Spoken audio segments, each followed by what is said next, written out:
Whew, it's been a wild week. Thank goodness it's Thursday. I think we need a weekend with all this going on around here. As promised, like I said, every day this week, we are going to talk about how they walk amongst us. And I'm not trying to be all Alex Jones or all QAnon, but I'm under the impression that there is way more pervos out there than there are normal people, normal, good-hearted, just want to do the right thing people.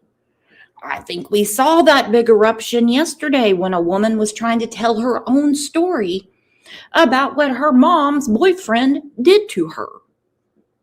Okay, I think we saw it on the show on Tuesday when we were talking about good old Arctic Fox.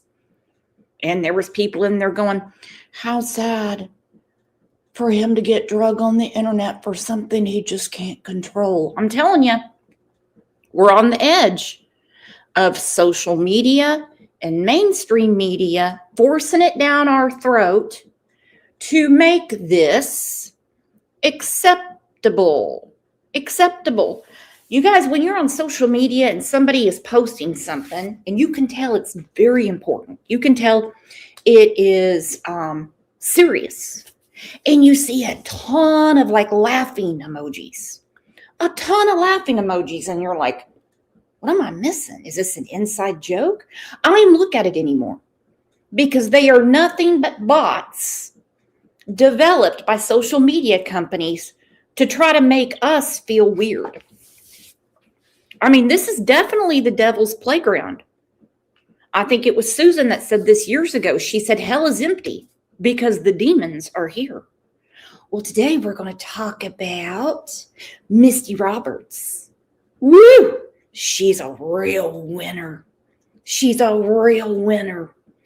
Yes, had a birthday party for her son. He was turning 17. A 16-year-old is there.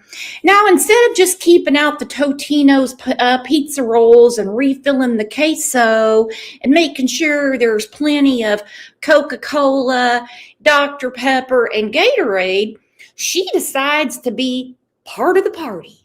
Oh, that's right. She's drinking.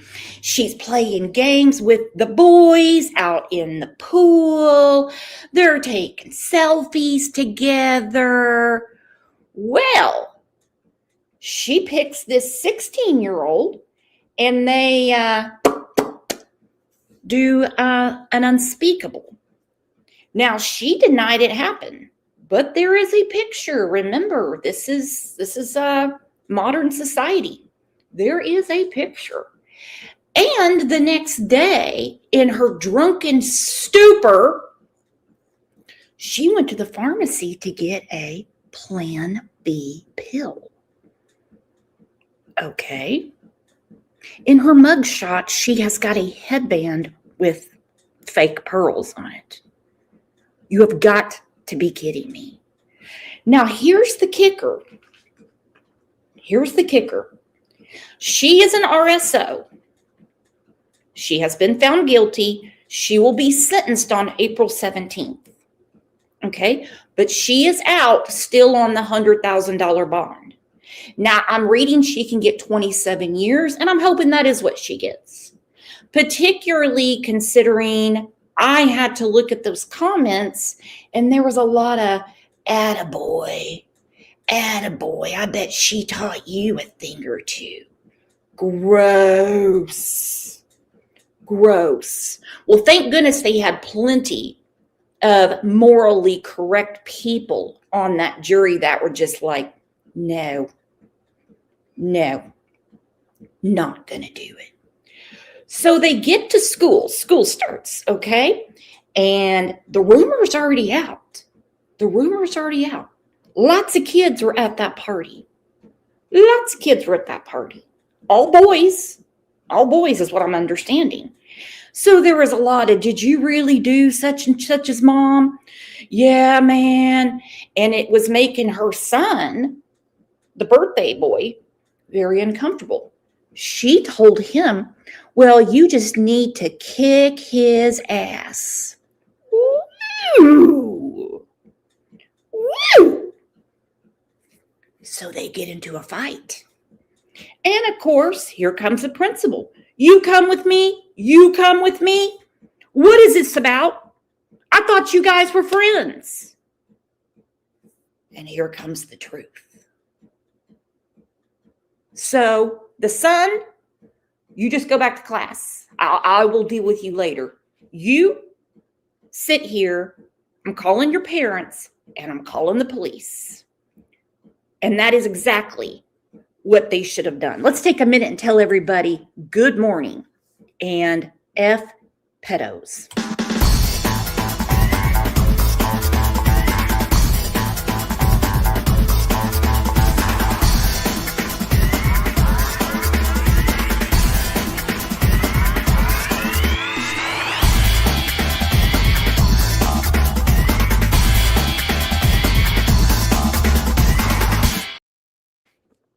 Mir Jananka, Mir Christina, Mir Melanie, Mir V. There's Lisa A, and she has her wrench. I don't know what happened. I would never take Lisa A's wrench. She is hilarious. And she's also very fair with her moderating. Kind of like Pat K, but in a different way. Pat K just doesn't do anything. And it's awesome. She is the Mod Squad boss. It's awesome. Good morning, Sammy. Haven't seen you in a long time. So we're going to rewind to about a year. Now, also, there was a very, very sticky divorce between her and her husband.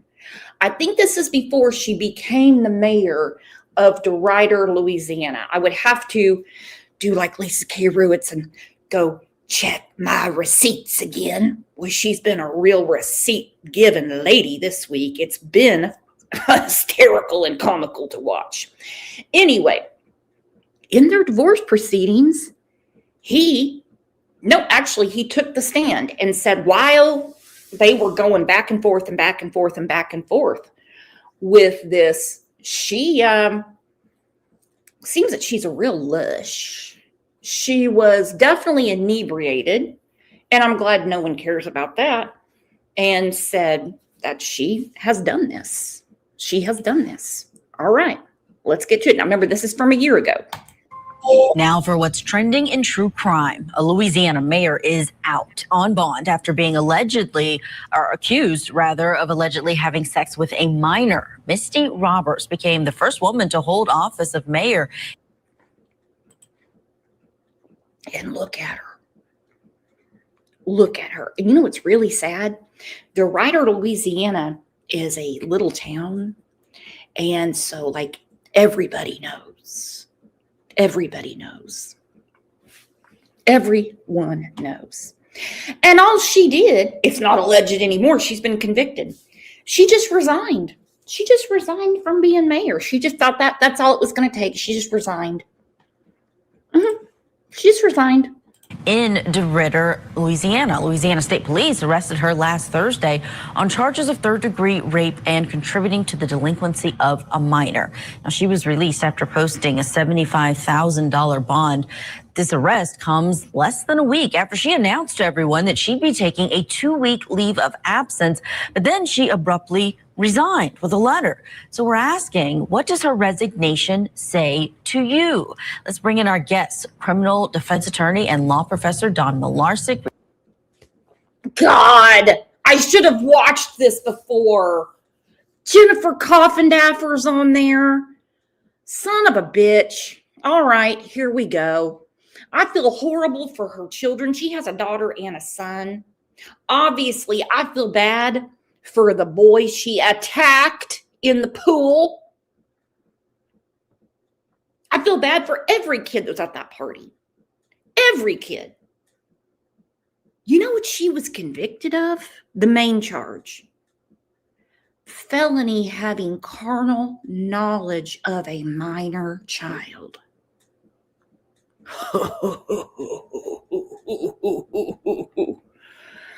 Louisiana don't mess around.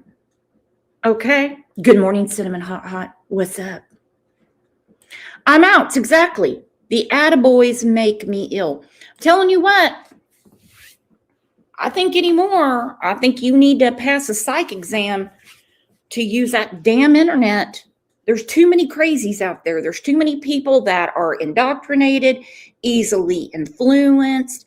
And the thing is, not only do they walk amongst us, they're everywhere around us because we all get pretty much the same news feed, depending on where you're at. And you see like all these laughing faces. It's like, what is funny about this? And you open it up and you're like, what? What? Now, unlike Mama Bear and her boyfriend, unlike Arctic Fox, the mayor of DeRidder, Louisiana, was not hiding behind a keyboard. She was out in the open with this. She hosted a party to do this. No keyboard warrior for her. Retired FBI Special Agent Jennifer Coffendaffer is joining us, and retired defense attorney Kirk Nurmi with us as well. Thank you all for being here and for joining us. This one is a very interesting case. We're still learning more about it. We don't have information on the age or gender of the accuser, but we know there was a friend of the accuser who also corroborated their story. Jennifer, let me start with you. Your initial reaction to the allegations in this case. Well, of course, it's very disturbing whenever you have someone in a position of authority. Okay, deep breaths. Deep breaths. She must have Googled something and brought a recipe card with her. Okay, deep breaths, please. I'm actually in a good mood today. Such as a mayor, be accused of these types of allegations.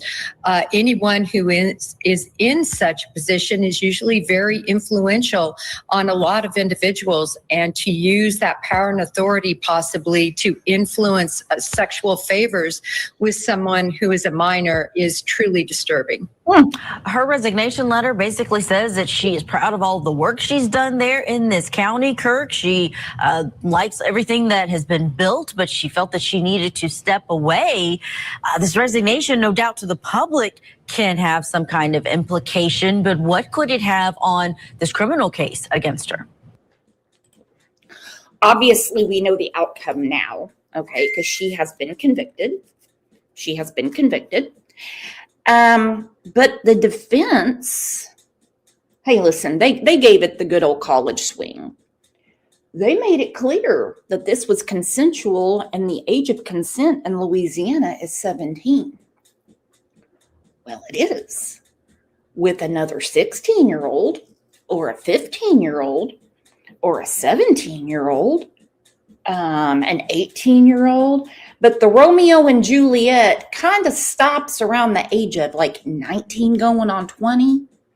When someone is old enough literally to be your mother, and your mother is older, this mother is older than your own mother, they're like, no. And this is a very important comment that Susan put up. This affects boys more than people admit. They grew up with the problems connecting them with healthy relationships.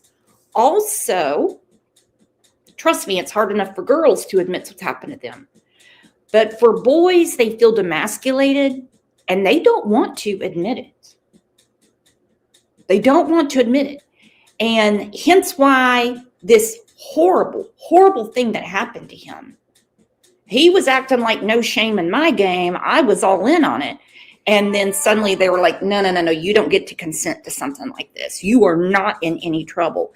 They will hide it till the day they die. They will lie about it because they're a man. You know what I mean?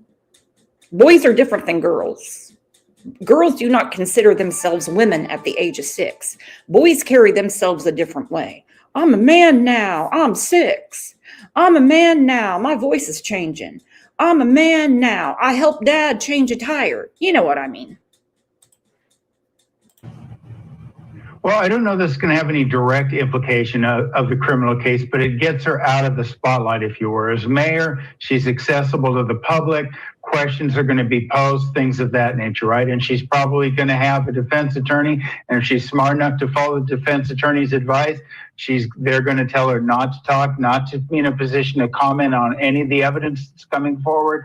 And as it begins to leak out because of her status as mayor, if she's in a position where she's not forced to answer these questions or confronted with these questions, that's better for her criminal case. So I think what we're really seeing here by this resignation is that she is taking the advice of her counsel. She's taking it seriously, and it's probably not the evidence coming forward is not going to look good for her as the case unfolds. Yeah, Don, it sounds like she had a heads up potentially about these charges coming down, or perhaps about this outcry. Your initial thoughts on this case? Yeah, Julia, that's not too surprising. I mean, we don't know exactly what led to the arrest, but oftentimes there's a search warrant. For instance, they could have seized her cell phone, her computers, they could have searched her house. Once that happens, a smart individual gets in touch with a criminal defense attorney. That defense attorney reaches out to law enforcement, tries to make contact with a prosecutor and say, hey, what's going on? So it wouldn't surprise me if she had some kind of inkling that this was coming. Obviously, the resignation before the charges was pretty smart. I agree with Kurt. A good defense attorney is going to say just that. Look, real short, sweet, simple resignation letter. Thank you for the opportunity to serve. And that's it. Now you shut up. You let your attorney gather the evidence and you see how this unfolds. We know that the local sheriff's office in that area asked the state. It's horrible. And Kimberly, thank you for this. Kimberly said in therapy, we had group and there were grown, tough men this happened to as teens.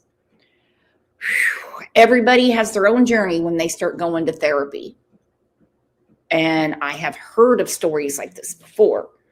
And I agree with Mel too. Now, most of us can differentiate the difference between we're watching a movie and they're throwing some funny things in there. We don't take it literally. But I will say, and I'm no softie, I'm no snowflake, but after the American Pie thing with Stifler's mom, it became almost like an obsessive fantasy for a lot of grown women. Grown women. It is sick. It is sick. Men do not admit defeat, being sick. Hell, my husband's been sick for days. His ass is finally going to the doctor. They don't do shit like that. Police to look into these allegations against Roberts. And they interviewed two juveniles, one of whom is the alleged victims. At the time of the arrest, Roberts' attorney issued this statement saying, my client learned late last night of a warrant despite not being contacted to be interviewed prior to investigators obtaining the warrant. My client maintains her innocence. Now, Roberts, these allegations or accusations against her charges for contributing to the delinquency of a minor. She has not ever been the word in the trial. These charges have not actually come to a conviction. So this could be a rush to judgment. Our question is about her not being interviewed. And Jennifer, let me go back to you about that. Do you think that's strange that in a case like this one, there wouldn't be an interview before this arrest? No, not at all. And this is why they were still collecting evidence. Whenever you go into an interview of this nature, you want to have all available evidence in your tool belt. You want to understand everything. So it's something that they can obviously try to interview her later when her counsel is there. It's a possibility. But I like the idea of not interviewing until you have a lot of the answers already in your hip pocket. Kirk, as a defense attorney, your thoughts on them going this route of... Kimberly is coming in with the facts. All the facts, Jack. Yet can't walks freely to reoffend. So does Cattle King. So does Cattle King. I have a lot of questions for some of these places. I really do. I really, honestly do. Good morning, Luanna. Not having the full sit-down interview with her when you have an outcry witness, do you think it's because there's this corroborating friend of the alleged victim? Well, it is a little surprising because you would think, from my perspective, you'd think they'd want to seek a confession out of her using some of the evidence that they have that motivated the arrest warrant. But Julia, I don't think it's the corroborating witness so much as it might be corroborating evidence, like things we see, this digital footprint that we talk about in so many cases. What were her text messages, other messages, social media interaction with the victim in this case?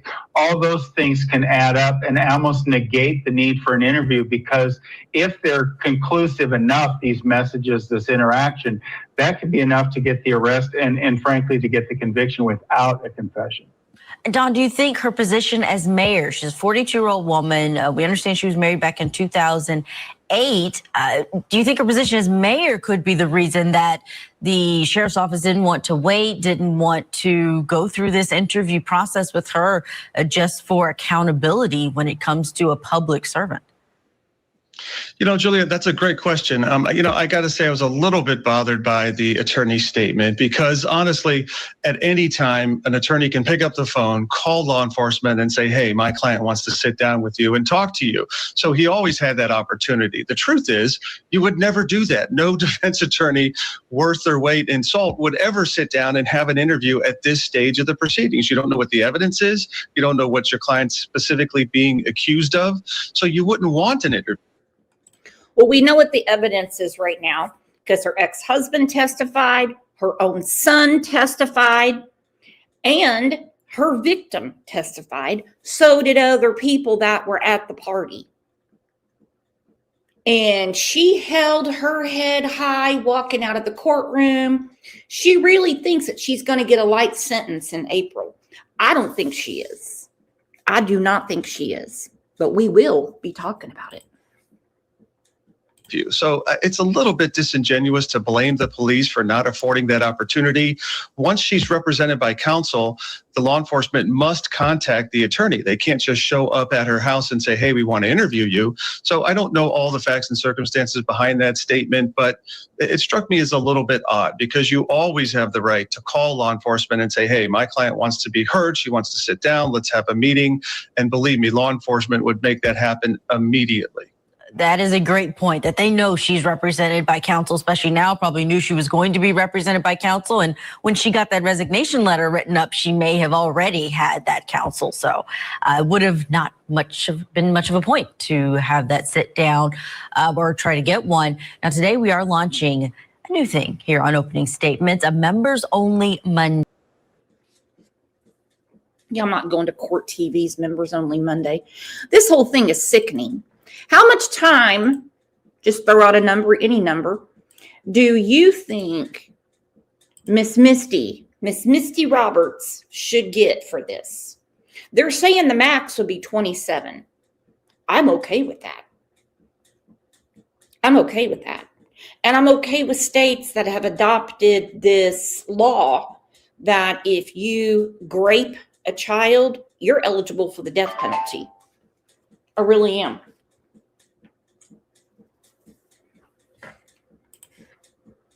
The trial of former DeRidder Mayor Misty Roberts continued today. Good evening, I'm Brennan Brown. KPLC's Devin Cruz joins us live from DeRidder with what happened in court. Man, iron your shirt. Come on, dude. Oh, some of these people. Old boy here on the left is sharp as a tack. Then we got Grumpy Buns on the right that couldn't find an iron. Damn it. Today, Devin. Yeah, Brendan, ultimately we heard from 3 total witnesses today. I'll go ahead and break down 2 for you because that's they've had so much content that they talked about. It's all I can really fit in right now. So we'll start off the top. Roberts' ex-husband, Duncan Clinton, took the stand this afternoon and testified that Roberts told him directly that she had sex with the minor and that their kids had caught them in the act. Clinton says he talked to their son, who confirmed it. Text messages shown to the jury revealed Duncan Clinton advised Roberts to deny everything on the day she had a city council meeting as acting mayor. He also texted her that he, quote, played dumb and denied it after local city councilman and current mayoral candidate Danny Reynolds called him about the alleged incident. Roberts texted Clinton, quote, I need you to deny it, please. Early.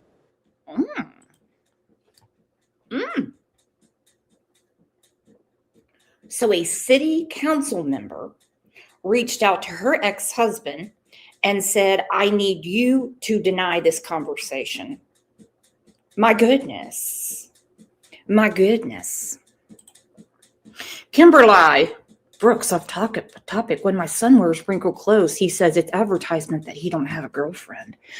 That is genius. I will tell my sons about that because I guarantee they have said stuff like that before in the past. That's awesome. To deny it, please. Earlier in the day, Roberts' lifelong best friend Jill Weaver took the stand. She admitted to discussing keeping the alleged incident from police and texting her son, quote, we lie till we die. Weaver also described the night of the party as, quote, a lot. It was chaos, and testified that at one point Roberts talked about wanting to harm herself. The defense today worked to challenge the credibility of two of the witnesses, pointing to Clinton's interest in an ongoing custody battle and the previous conflict of interest issues with Judge O'Neill, who was removed from the case by the Louisiana Supreme Court. They also highlighted conflicting statements among multiple witnesses who've now testified. And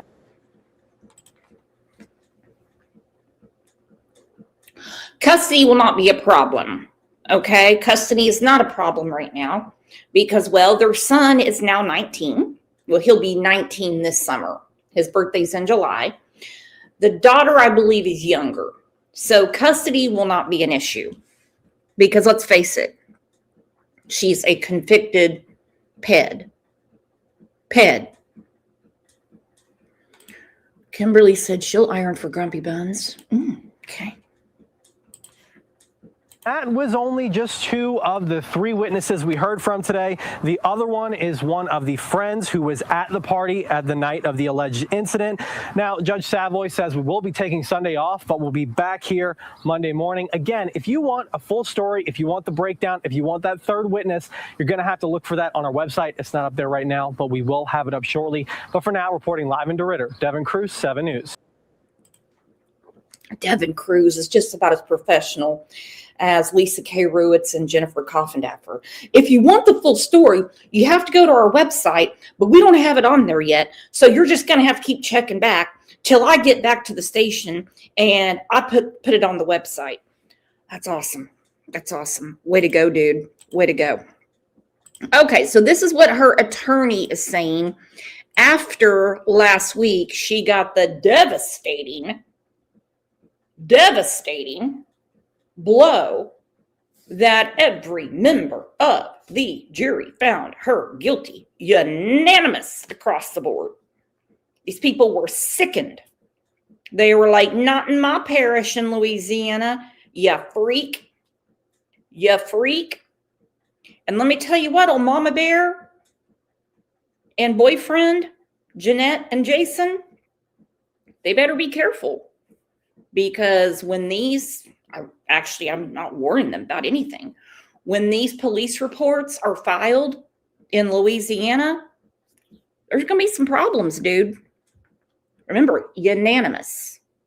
One juror said, not in my parish. No. Thank you so much, Wade. After former DeRidder Mayor Misty Roberts was found guilty of having sex with a teen while mayor, we're now hearing from attorneys on both sides. One of Roberts' attorneys, Todd Clemens, and Beauregard Parish District Attorney Jimmy Lestage offered comment to 7 News. Yeah, Morgan, after a request from 7 News, both sides are commenting on the verdict. Defense attorney Adam Johnson and Todd Clemens sent a joint statement. They say, quote, "We are disappointed by the verdict, but of course respect the jury's decision. Our focus is now on doing everything we can to keep Misty free after sentencing so she can continue raising her son and daughter as she was for the last 2 years while awaiting trial."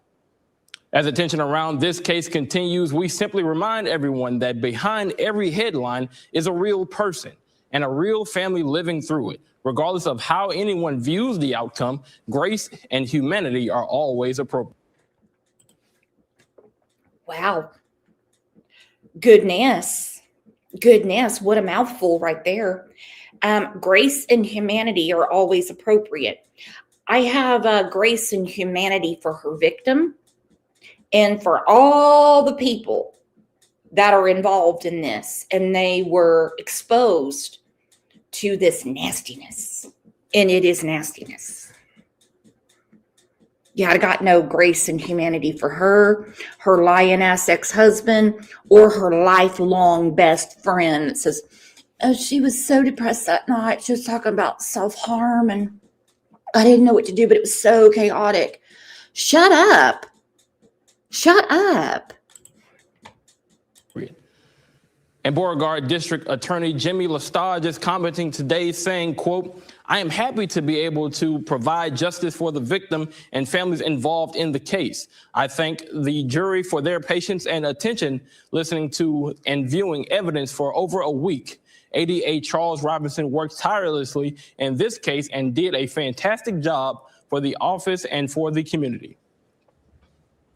We've also received your questions asking why Roberts was not placed in custody after the jury's decision. According to Judge Savoy, Roberts had what is called a surety bond. That bond expires after conviction. However, the bond can be picked up and extended until a sentence is given. Roberts is currently set to be sentenced on April 17th. She is facing up to 17 years in prison. However, these charges carry no minimum sentence. At your service, Caleb Carter, 7 News. Thought it said 27 because there's 2 separate felonies. And I agree 100% with Amanda Z. Yes, I do. If this happened to her son, especially her being the mayor and all like uppity up and stuff like that, no, hell would have no fury. Hell would have no fury. All right, here's some more information. And again, we will do another show in April to discuss her sentence. Case of a mayor and a mom accused of rape. Misty Roberts is no longer the top elected official in her small town, but she is an accused predator who could soon be put behind bars for what she allegedly did to a boy. What hacks me off is with all this going on, she never took down her Instagram. You can still see pictures of the party. You can still see all her pictures. And I'm like, even Arctic Fox was smart enough to scrub the net to get all his stuff down. Okay? So she's kind of like Jeanette. Like, the more she talks about how she's been wronged and she's been lied about, somebody will listen. No, not this chick. Sorry. Nearly 30 years younger than her at a boozy pool party. The shocking story her own son is telling about what he allegedly saw happen. We're on The Case, presented by Law and Crime.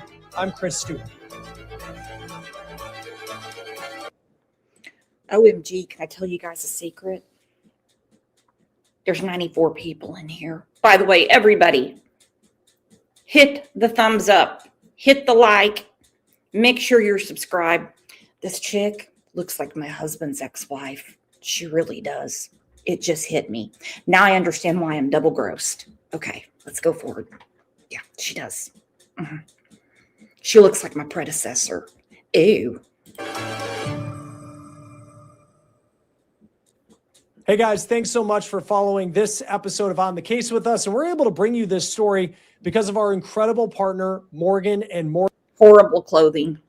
Horrible, horrible clothing.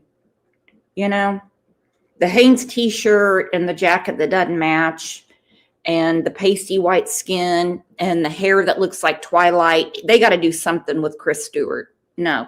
Twilight, stop.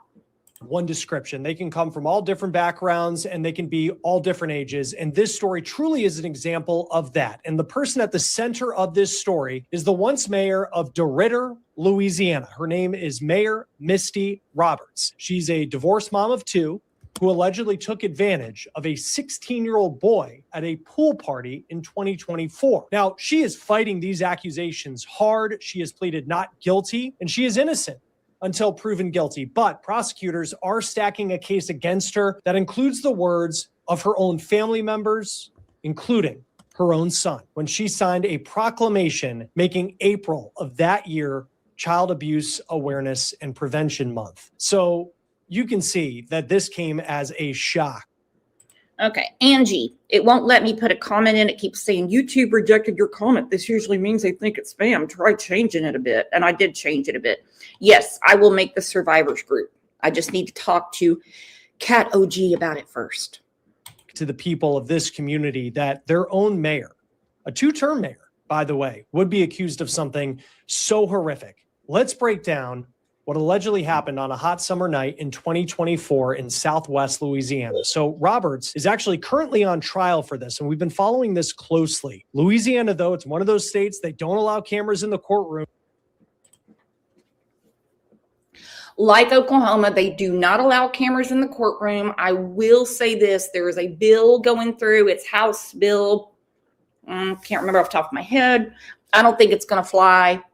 Some people just do not do that. It's extra pressure on the DA. It's extra pressure on the jury. And it has actually been proven that sometimes things don't come out the way they should because of the extra media attention, Virginia said she'll get 10 years, my guess. I'm wondering myself. So they don't do cameras in the courtroom. And just remember, this was from 8 days ago. We know now that she has been unanimously convicted, guilty as charged. None of that Lisa K. Ruitt stuff going, well, it's too bad since it's innocent till proven guilty. Come on, we know what's up. So all the details we're getting on the explosive testimony that is happening inside are coming from reporters with local media stations, including KPLC TV. So prosecutors allege that in 2024, in the summer of that year, there was this pool party at the house of then Mayor Misty Roberts. A little bit more about her. She is the first female mayor in the history of DeRidder, Louisiana. It's a town of about 10,000 people in the southwest part of that state, not far actually from the Texas border. She was elected first in 2018. She made history. It's tiny. It's a tiny little town. You know how I know? Because I've been there several times with my husband. They have an account there, his company. They have an account there. You can see a dog coming 10 miles away. There's nothing there. There's a grocery store, a courthouse, a post office, and some scattered homes. Then, and she did well enough during that first term to keep the voters' trust, and she was elected to a second term in 2022. Roberts at home, she was a mom to two kids, both of them believed to be roughly teenage years, and they will play a big part in their mom's case. Prosecutors say that they have pictures from the party that was held at Mayor Roberts' house, and they allegedly are pictures of kids holding drinks by the pool, and the mayor, according to KPLC TV, is in a bikini with her alleged victim by her side. Now, there are alleged... Ew. Okay. Ew, she's 42 years old. I'm not saying at 42 or 52 or 62 not to rock that bod in a bikini. I'm not saying that at all. But read the room. You've got a bunch of kids over. One of the statements was that there was a full bar, which you would assume is just for the adults. And she's like, oh, I'm not looking. I want everyone to enjoy. And I'm like, oh. So that's one thing they can't get her on, because she didn't say, oh yeah, here, let me get you a drink. She said, I'm not looking. Oh my God, don't let me see. Like, she's talking to them like she's their age. Okay. Exactly. I'm the cool mom. I'm the cool mom, that type of stuff. But she had this kid on her hip the whole time. Makes me wonder if something was going on before, because it was way too casual, according to some people. Text messages between Roberts and her son where she asks the teenager what he wants for alcohol at this party. So giving booze to kids at a party when they're underage, it's not something you would expect from an elected official, but prosecutors say this story is so much worse than that. Roberts' son has reportedly testified and gave an interview to forensic investigators after the party happened that he allegedly saw his mom having sex with a teenager at the party, and he allegedly saw it happening through a window at the house. Then on top of that, he allegedly texted his mom, quote, he is 17. He said that his younger sister was crying because of what allegedly was going down inside the house. Now, prosecutors say the victim was actually 16 the night that all of this happened. Robert's daughter was allegedly crying because she also allegedly witnessed her mom sexually abusing this 16-year-old boy who was at the party. And that I want you to think about this. Luana, I love your comment. I'm sorry, I don't want to be the cool mom. I want to be the good mom. The daughter was so upset. So upset. She knew what was going on. She is not stupid. She is by herself crying.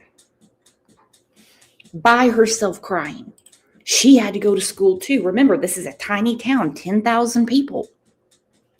We know how this came to light. Her little girl, who should be looking up to her mom. Her mom is successful. She's professional. She's the mayor, and this is the example her mother gives her. She is 100% traumatized. 100% traumatized by this. Investigators, after the party happened, that he allegedly saw his mom having sex with a teenager at the party, and he allegedly saw it happening through a window at the house. Then on top of that, he allegedly texted his mom, quote, he is 17. He said that his younger sister was crying because of what allegedly was going down inside the house. Now, prosecutors say the victim was actually 16 the night that all of this happened. Robert's daughter was allegedly crying because she also allegedly witnessed her mom sexually abusing this 16-year-old boy who was at the party. And that girl said that she saw her mom and the alleged victim, quote, on top of each other. So then you have Robert's nephew, who's already testified at this trial, and he said that he used his phone's camera to see what the mayor was doing inside the house. And he told a courtroom that he was actually unsure if he ever hit record, so he never sent the video to anyone. And he also turned his phone over to investigators, but said the history on Snapchat was already wiped out. And that was, he says, because he was afraid of the pictures of him drinking would get him in trouble with the authorities. Then you have another teen witness at this trial who claims that the victim was drunk. More manipulation. Hence why we do this show and we have these discussions, because we never can understand why the justice system isn't just put together simply like a 4-year-old's puzzle.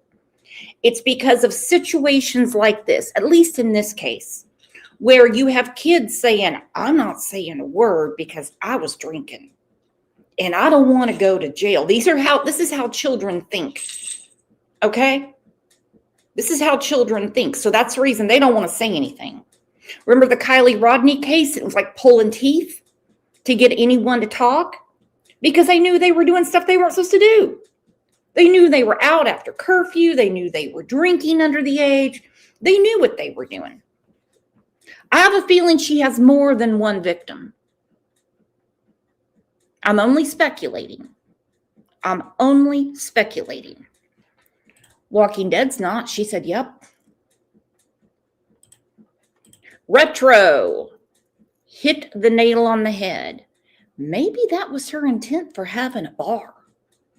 It's not uncommon for, to have a birthday party and there's adults there going, hey, if you want to get yourself a beer or a glass of wine, while they're in the Jupiter jump or something, have at it. But when you're giving alcohol to kids and one is graped, That's exactly what was going on. This was her hunting ground, Retro. Drunk to the point that they vomited at this party, and Roberts was seen as talkative and dancing, and that witness claims to have seen Mayor Roberts flirting, in their words, with the alleged victim. Now, we'll get more into Roberts' defense in a moment, but her attorneys have argued that all the witness statements from the teenagers who were at this party, they are not consistent, and they don't really prove anything other than a rumor. Now, perhaps one of the most damning witnesses in this case, though, is not a party goer. It's a DoorDash driver, a driver who said that he delivered emergency contraceptives to Misty Roberts' house. Okay, I want you all to please listen to this, because not only did she do this unthinkable thing to a kid,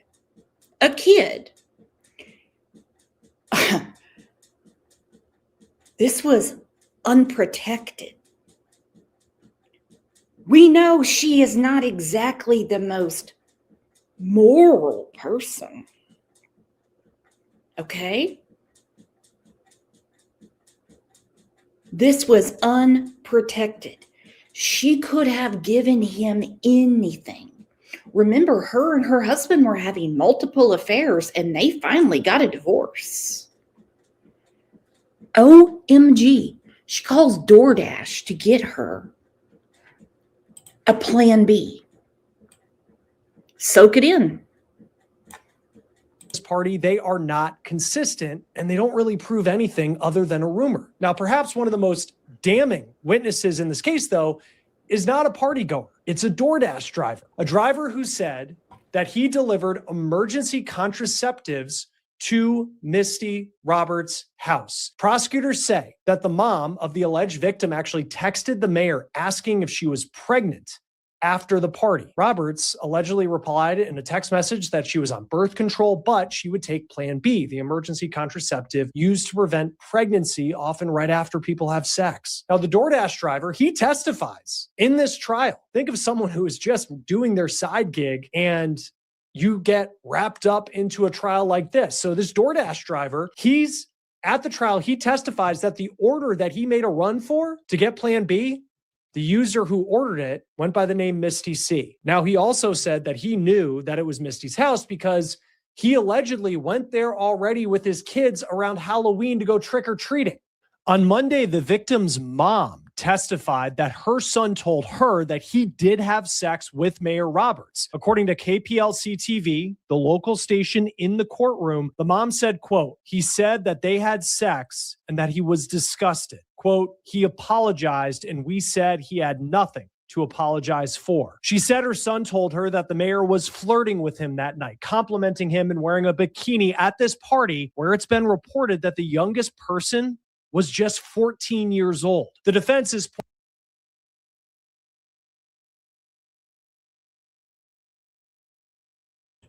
14 years old. Webbs, I agree. She's obviously got a chunk of change because she doesn't have a public defender. She has an actual law firm that is taking care of this for her. She has paid her $75,000 bond. Now she's out on $100,000. I would sue them. I would sue her too. I would sue the shit out of her. I would sue the shit out of her ex-husband because he purposely deceived the court to protect. He said it was for his children. But obviously, it was for his reputation as well. Let's be honest here. I would sue the shit out of the lifelong best friend for purposely deceiving and making up this story about how, oh, she was going to do self-harm that night. No, she wasn't. She was having the time of her life. She was jumping in and out of the pool. She was on teenage boys' shoulders doing a chicken fight, talking to people about boob jobs, drinking it up. I mean, the whole 9 yards. pointed out that the mom didn't go to the police when she learned her son claimed that he had sex with the mayor. The mom reportedly said that she didn't go to authorities in their small town because the boss of the police department was the mayor. Instead, she met with local prosecutors. On July 27th, 2024, Mayor Misty Roberts, the first female mayor in the history of DeRidder, Louisiana, this two-term mayor, she abruptly resigned from her position. Her last mention on the city's Facebook page is her signing a proclamation for a nonprofit that helps local kids in Southwest Louisiana. Days after her resignation, Mayor Roberts was booked into jail. And initially, she was charged with third-degree rape and a misdemeanor charge of contributing to the delinquency of juveniles for allegedly providing alcohol for the party at her house. After her first case ended in a mistrial, and we'll talk more about that in just a moment, Roberts was charged with carnal knowledge of a juvenile and indecent behavior of a juvenile. Now, another key witness in this trial, Roberts' ex-husband, he testified that Misty directly confessed to having sex with that teenage boy. He also testified that the mayor asked,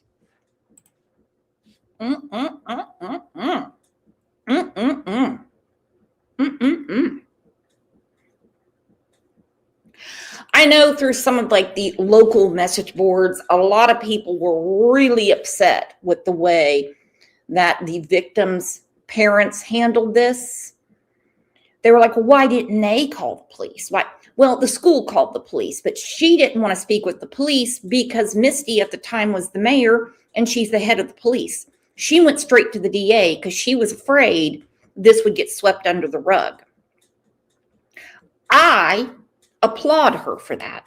Had she not gone straight to the DA,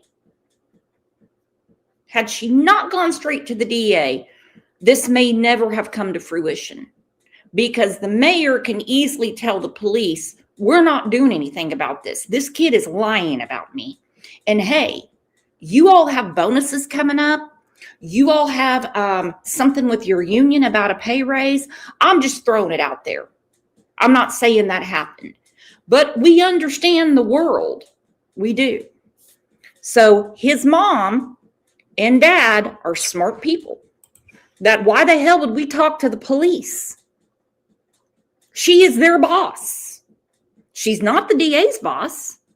him to call the victim's family just to gauge what their reaction was. According to the ex-husband's testimony, there was an alleged effort to cover up what happened. He says that he texted Misty before a city council meeting saying, quote, "I would deny what happened if you're approached by anyone at the meeting," end quote. Now, these are texts, by the way, according to KPLC TV, that are being presented to the jury. So it's not just hearsay that these text messages were sent, but her defense is pushing back on some of these texts and the meaning behind them. Now, Misty's ex-husband says that he was asked about the incident from a city councilor, and then he texted, quote, "I played dumb and denied it." Then the mayor allegedly texted her ex-husband, quote, "I need you to deny it, please." Roberts also allegedly texted, quote, "I can't keep hurting others, friends, and family. Lord knows I've done enough." Now, Mayor Roberts' lifelong best friend, her name is Jill Weaver. She took the stand, and she also has some alleged damning text.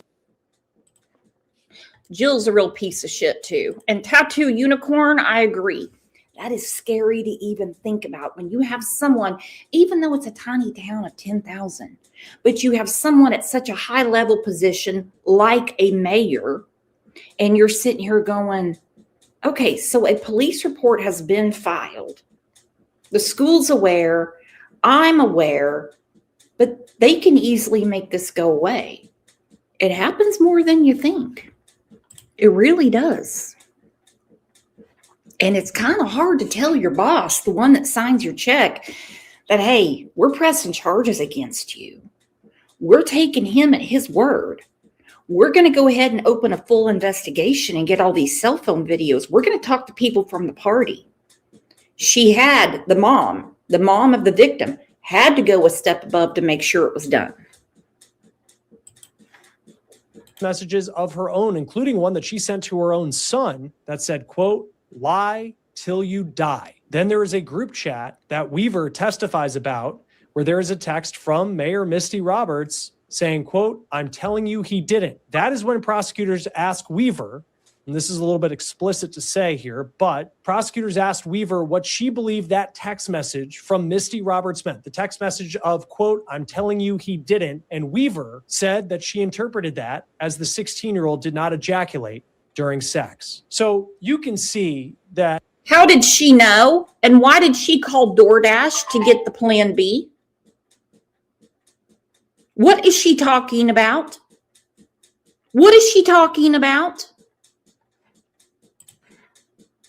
There are some what appears to be damning pieces of evidence in this case against now former Mayor Misty Roberts. But the defense is trying to argue that the evidence against Roberts is more rumor than it is fact. Now, this is actually the second time, by the way, that Roberts has been on trial for this. Her first trial ended in a mistrial after her defense was successful in arguing that the judges who oversaw the grand jury proceedings had been recused from the case. The original indictment against Roberts was thrown out, so the prosecution had to refile charges, and that leads us to the trial that is currently underway in Louisiana. Now, the defense in this current trial is arguing that Misty's ex-husband, he's actually a biased witness, according to KPLC TV.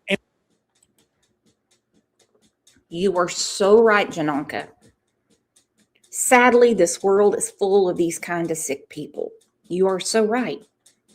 And as much as we scream from the rooftops, there's always going to be 4 or 5 people that scream back saying they can't help it. He's 16. He knew what he was doing. Oh, boo-hoo. So he learned something. You wouldn't believe some of these comments. You wouldn't believe some of these comments. And Misty's attorney is arguing that the ex could actually benefit if she's found guilty in this case. And they point to the fact that there were bond conditions where Roberts wasn't allowed to see her kids unless she had consent from her ex-husband. Now, even though Roberts' best friend's testimony laid out that she believed Roberts had sex with the boy, the defense did point out that she cannot say for certain that Roberts had sex. Then the defense is pointing to several witnesses, those teenagers who were at the party, and they're just pointing inconsistencies in the story of where people were at certain times when people saw things, trying to show that you really don't have, in their opinion, a very clear piece of evidence proving what Mayor Misty Roberts is accused of. And the defense continues to try to attack the credibility of each and every witness on the stand. It is important to note that it is unclear if and when the alleged victim in this case will take the stand. Joining us now to talk more about this case is Krista Ramey, a trial attorney who represents survivors of sexual abuse. Thank you, as always, for being with us here on Law and Crime. Kind of interesting as we're talking about this because this trial is going on as we speak, but it's Louisiana, so we don't get cameras in the courtroom to kind of see it for ourselves. And we're going off of the news reports, which have been very detailed about this case, which is just... Thank you for pointing that out, Just Me. She has been convicted. She is going to be sentenced April 17th. Rapper said at 9 a.m. It won't be live. They don't allow cameras in the courthouse in Louisiana. So when we get the update, we'll do a show or I'll post it.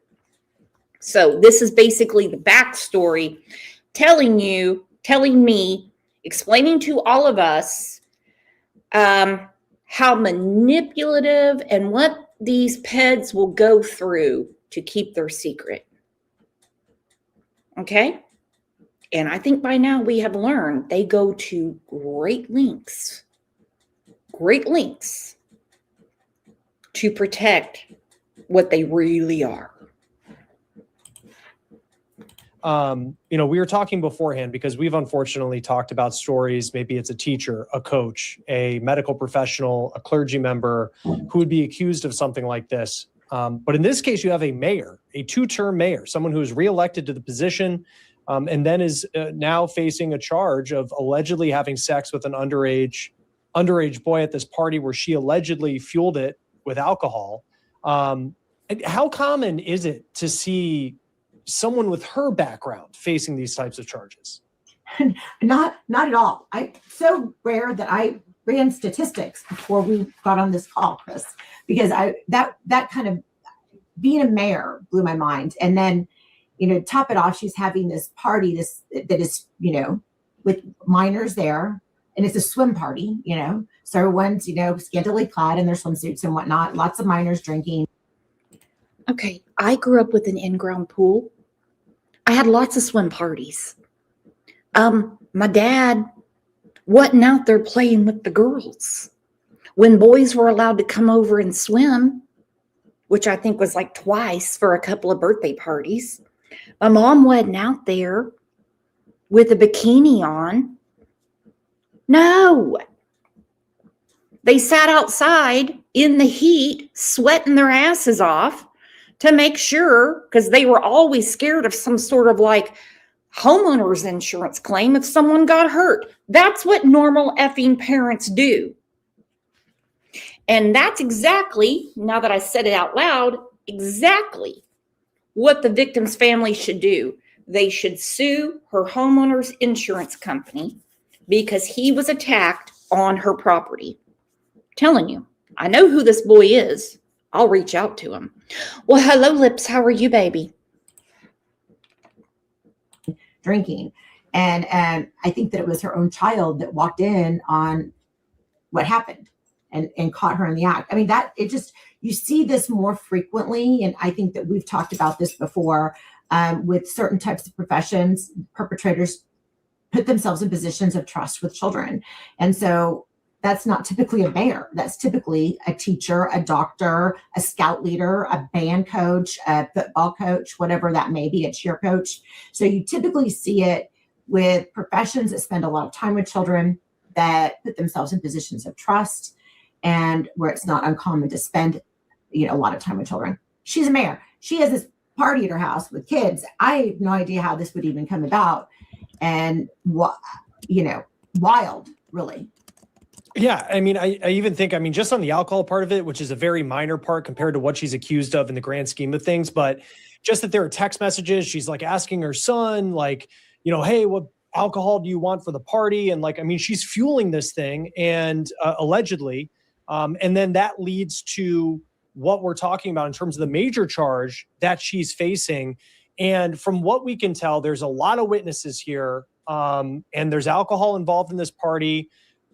Apparently, there's questions, at least from the defense's point of view, of like who saw what, and then lining up the stories, which can be hard with anyone when you're talking about, 16, 17-year-old kids. Actually, there was someone as young as 14 at this party. But then you have the alcohol involved as well. I guess when it comes to, from the prosecutor's standpoint, you're trying to like fend off a defense approach of like, well, all these stories don't really line up. Like, part of you wonders, like, how much does that matter to a jury if there are just different details that aren't lining up in a story? But still, it seems like everybody is circling, around her being in a room with this boy who's allegedly the victim in this case. Yeah, you've got a party that has alcohol with minors. There's a lot going on. A lot of people are trying to cover their own butt. You've got her best friend apparently testifying, we lie till we die. Is what how they went into it. That approach is that I'm not going to tell the police anything. I'm going to cover for you. You have a big party with, I guess she threw it for her children. And by the way, I grew up between the 80s and 90s, and I will admit, I went to some parties where some parents, took some liberties and allowed us to drink, and that was probably not right. But at none of these parties.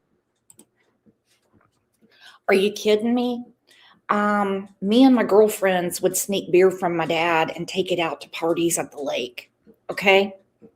He started noticing things were missing and immediately blamed me. Okay. Immediately blamed me. And I agree with Susan 100%. This big over the top party, and mind you, she's the mayor at the time, was for her to look at her t-shirt, play ball.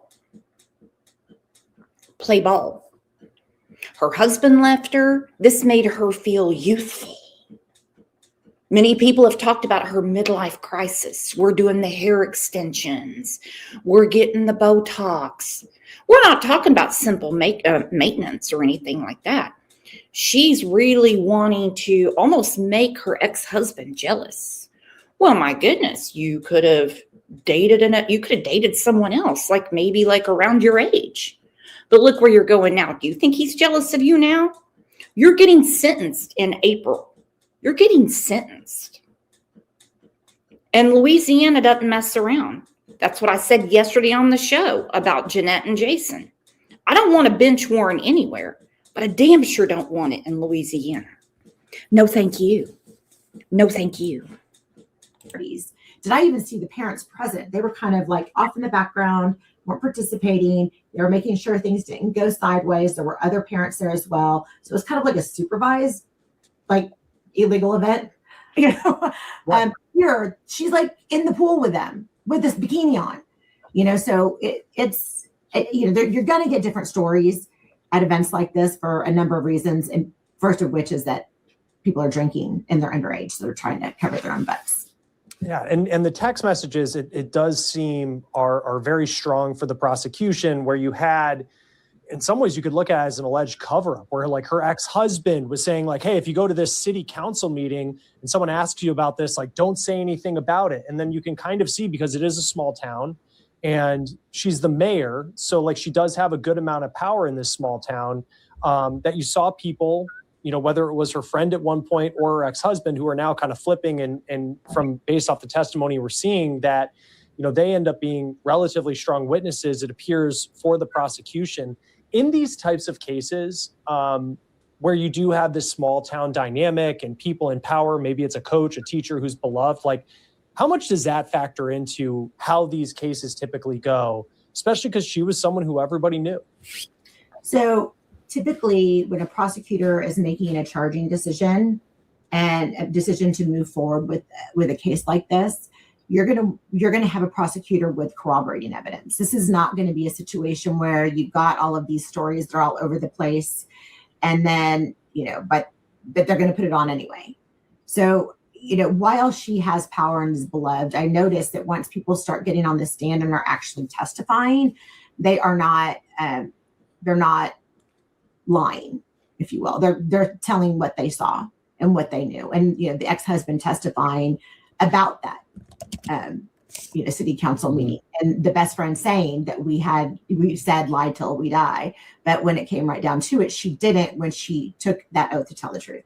These prosecutors have interviewed these people, they put pressure on them, and they've probably found corroborating information through text messages and whatnot that will help put that together in the case of the girlfriend and the ex-husband. So, you know, while you had all this chaos at first, once the prosecutor and the police are doing their job and they're gathering that information, they're putting together like the digital evidence and other evidence, and it's coming together. And so they have that to corroborate what really happened. So while people might not have been honest at first or might have not remembered at first, you have that now. So I think that's why this prosecution is able to move forward. And it's okay. Let's talk about this. Sophia Petrillo brought this up to me. I did not know. That's why I love you guys and why we do these shows together. Because unlike LKR, I don't do all the proper research. This predator, Misty, just sent her brother. She just saw her brother go through trials for the exact same thing. He's facing 32 years. I heard he got 25. She knew exactly what she was doing. She's seen her brother. She's seen what happened with her brother.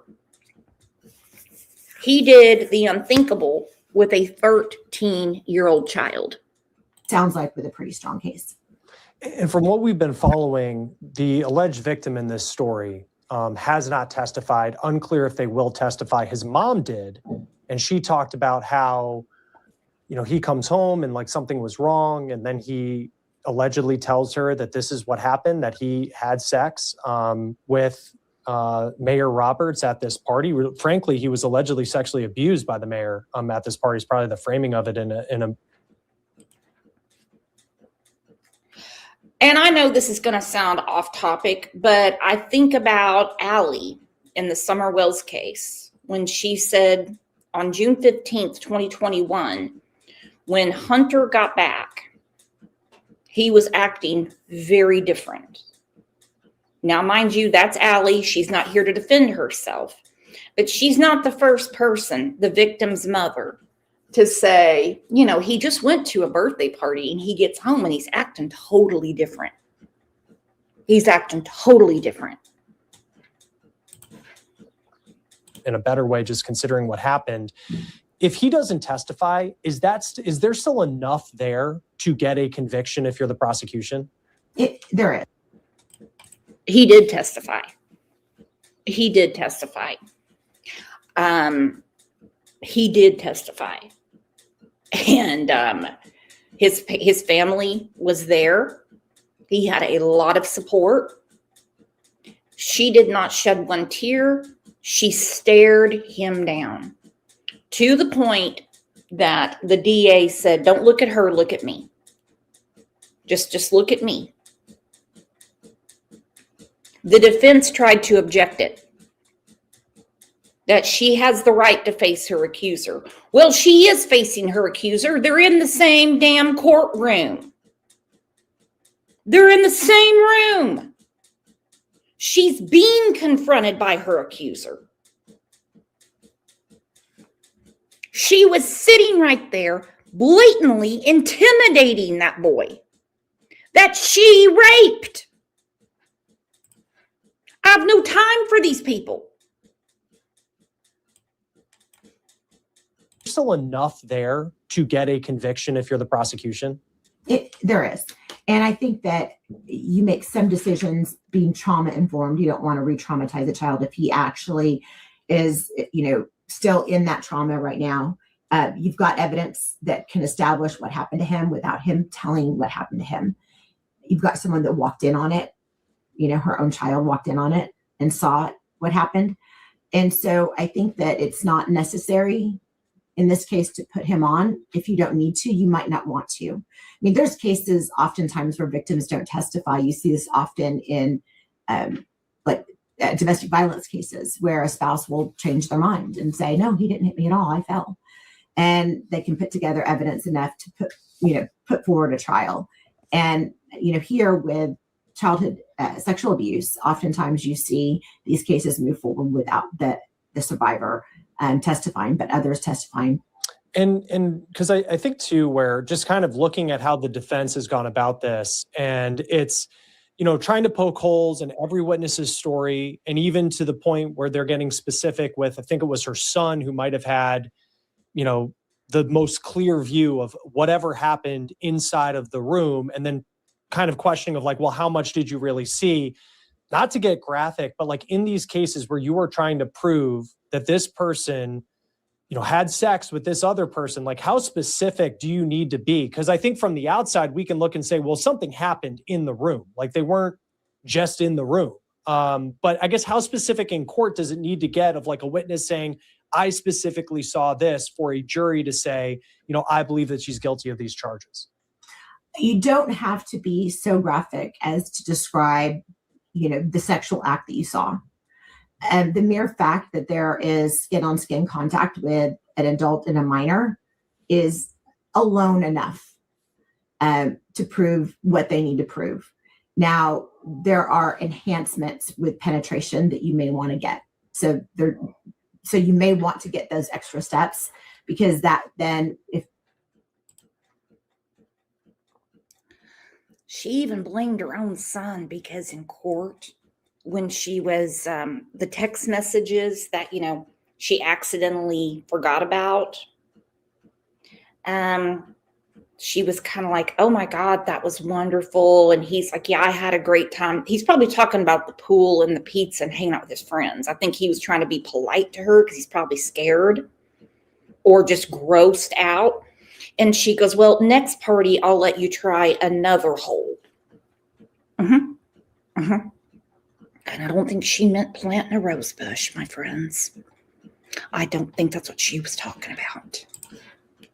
Given a minor's age, so and if you're under the age of 14 and there's sexual contact with penetration, then that can carry with it a stiffer penalty. So there are times where you do need to get more graphic, honestly, in order to get what you want to get in terms of the right conviction for this perpetrator and what they actually did to this child, to make sure you're reaching justice, and so that's the ultimate goal, is that justice, that you're trying to get for this particular survivor, and to make sure that this person is not doing this again, becoming registered in all the right databases, and people know what she did.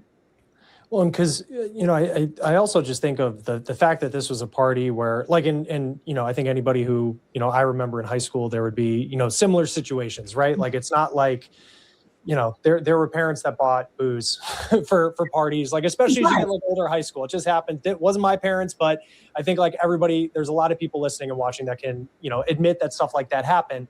But knowing of everything, and apparently there are pictures of her in this swimsuit with the alleged victim in this case, and like she is very much part of this party with teenagers, and she allegedly was the one who brought the alcohol. Like, even before you get thank you, Kat. And I believe that the woman explained it perfectly. She was explaining the difference between under the age of 14, under the age of 18, or under the age of 17 years, 363 days. Okay, that's how specific they are in Louisiana. Yeah, I think the one explained it perfectly, that there is an extra echelon of what you can charge for penetration, which she tried to deny until this zinger came out, that DoorDash came to bring her a Plan B pill.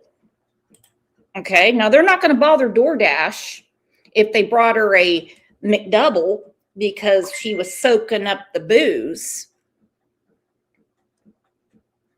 She was getting the Plan B. There was not even any protection. And let's face it, she's a filthy hoe. She could have given him anything.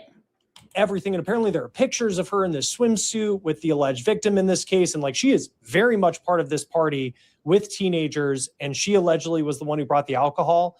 Like, even before you get to the other stuff, and the more serious accusations that she's facing, like, as a juror, I could look at that and be like, okay, like, I already see kind of this, like, I see her in this particular kind of light.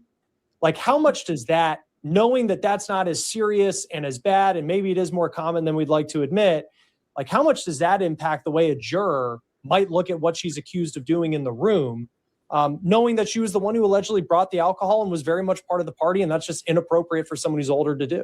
I would bet every penny in my pocket right now that the defense tried to get that photo excluded at trial because of what jurors will be thinking when they see it. They'll be thinking that, this is wildly inappropriate right here. This alone is wildly inappropriate.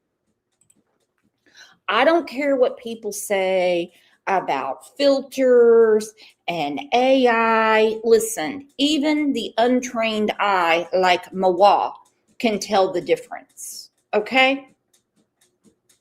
I can even tell the difference.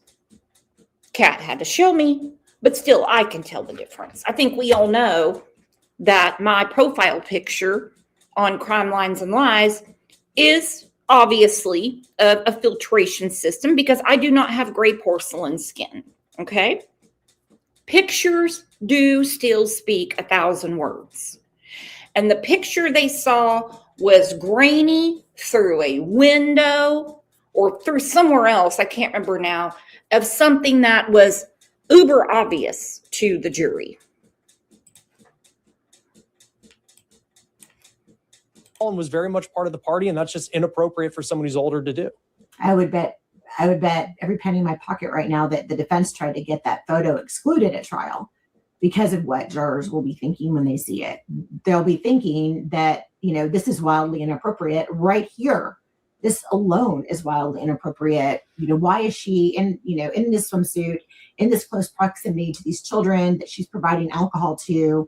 And she should know better. And so jurors are automatically making assumptions just based upon that, which is easier for them to make the next assumptions.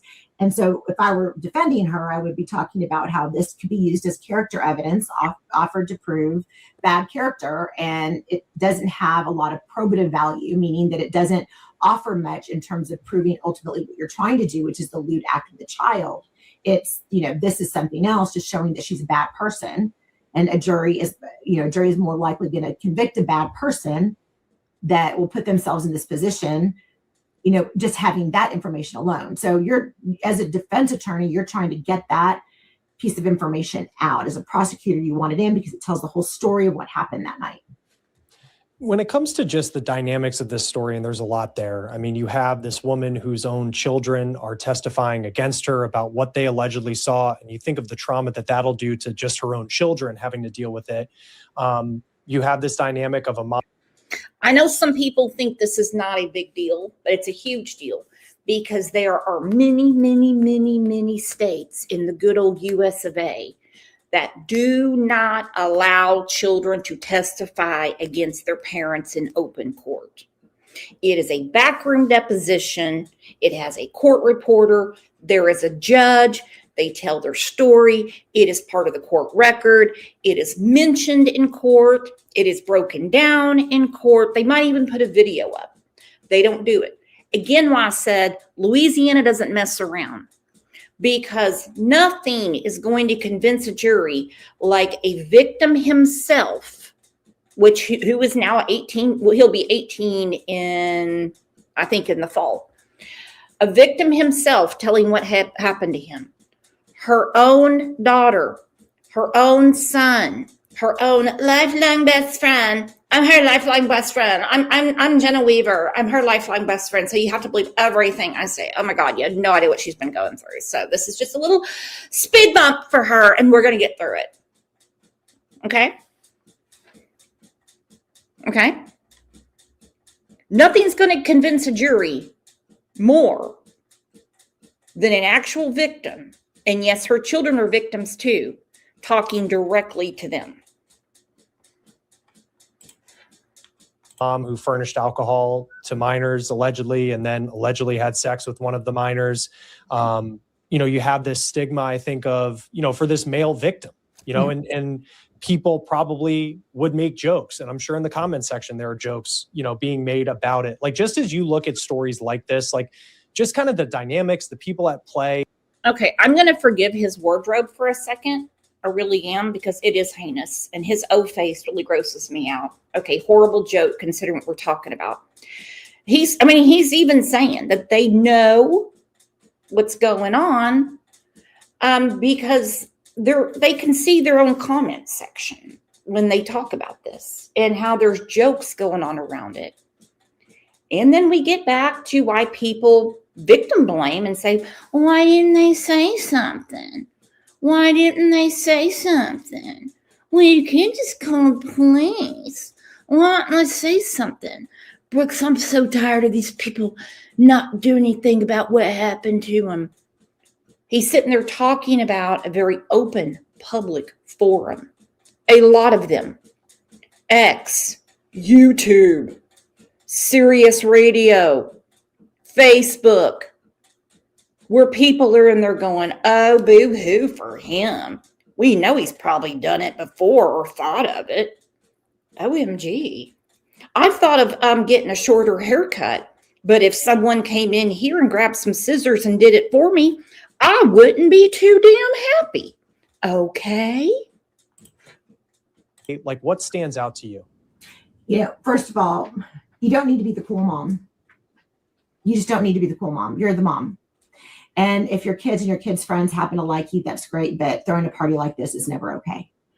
And I do see the comment sections when we, after we do these stories, and I see, particularly when it's a woman perpetrator, where men will comment like, I wish I was that lucky when I was a teen, and, stupid comments like that. And they're missing the big takeaway from it, because this is traumatizing for this young man.